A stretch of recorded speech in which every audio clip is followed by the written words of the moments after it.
Баршаңызға сәлем. Бүгін магазин мен кафедегі дәмінен асып түспесе кем түспейтін жұмсақ круассандар дайындаймыз. Қарапайым өнімдермен үй жағдайында өте жұмсақ шоколадты салмасымен дайындаймыз. Видеоны соңына дейін қарап, каналыма тіркелуді ұмытпаңыз.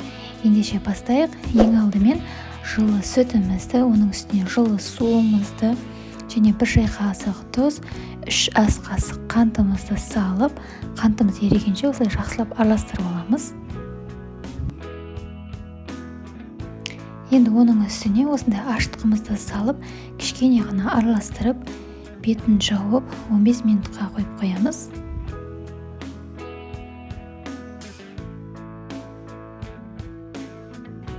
Он 15 минут өткеннен кейін осылай бетін ашып, сұйық майымызды құйып және 1 жұмыртқамызды салып, електен өткізілген ұнымызды осылай 2-3 бөлікке бөле отырып, қолымызға жабыспайтындай жұмсақ қамыр илеп аламыз.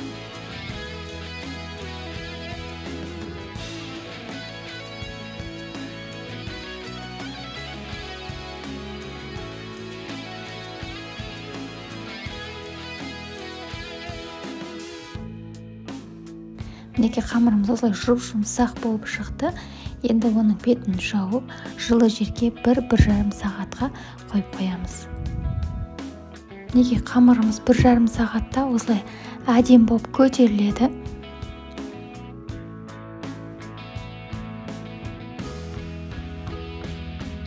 Енді қамырымызды осылай қолымызбен илей отырып, 12 бөлікке теңдей етіп бөліп аламыз.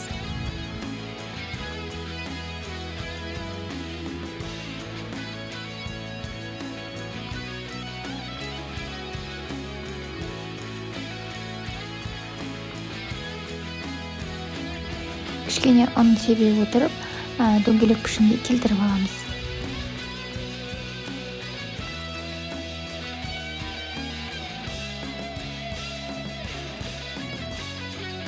Мінекей барлық қамырымызды дөңгелек етіп алдық. Енді бетін жауып 10 минутқа қойып қоямыз. 10 минут өткеннен кейін осылай әдемі болып кішкене көтеріледі. Енді барлығын осылай жұқа етіп жайып, бетіне еріген бөлме температурасындағы сары майымызды жағып шығатын боламыз.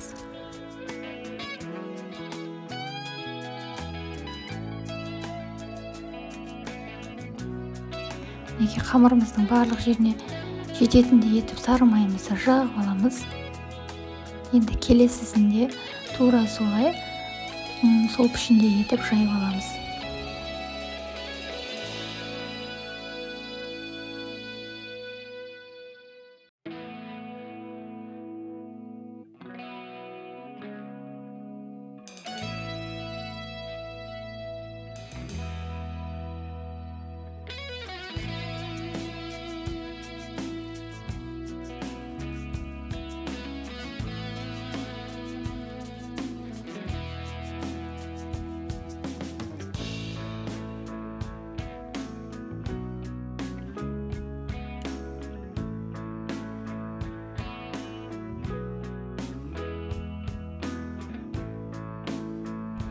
Енді бетіне қоятын соңғы қамырымыздың бетіне май жақпаймыз. Осылай қойып, енді барлығын осылай қолымызбен жайып аламыз.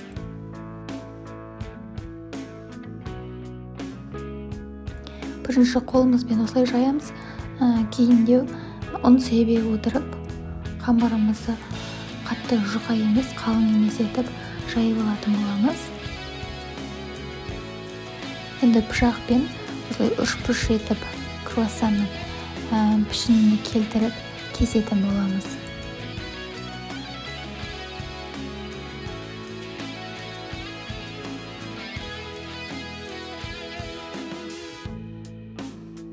Мінекей барлық қамырымызды кесіп шықтық. Енді ортасына осындай шоколадный паста немесе Қазақстан шоколадынан да сала берсеңіздер болады.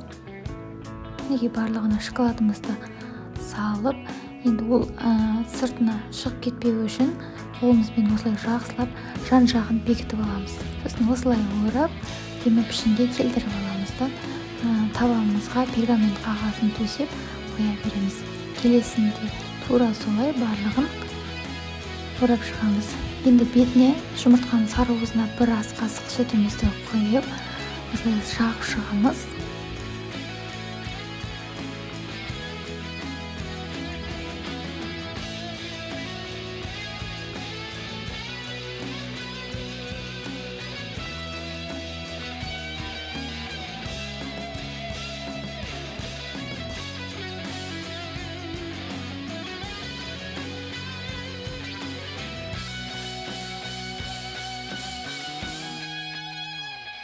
Дайын болған круассанымызды қызып тұрған пеште 180 градуста 25-30 минутта пісіріп аламыз. Мінекей біздің круассандарымыз пісіп шықты, енді суығанын күтеміз.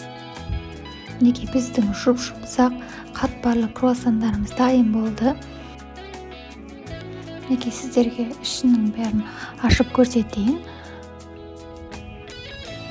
Жұмсақ, ішін былай ашсаңыздар толық пісіп, шоколадный начинкамен керемет болып шығады.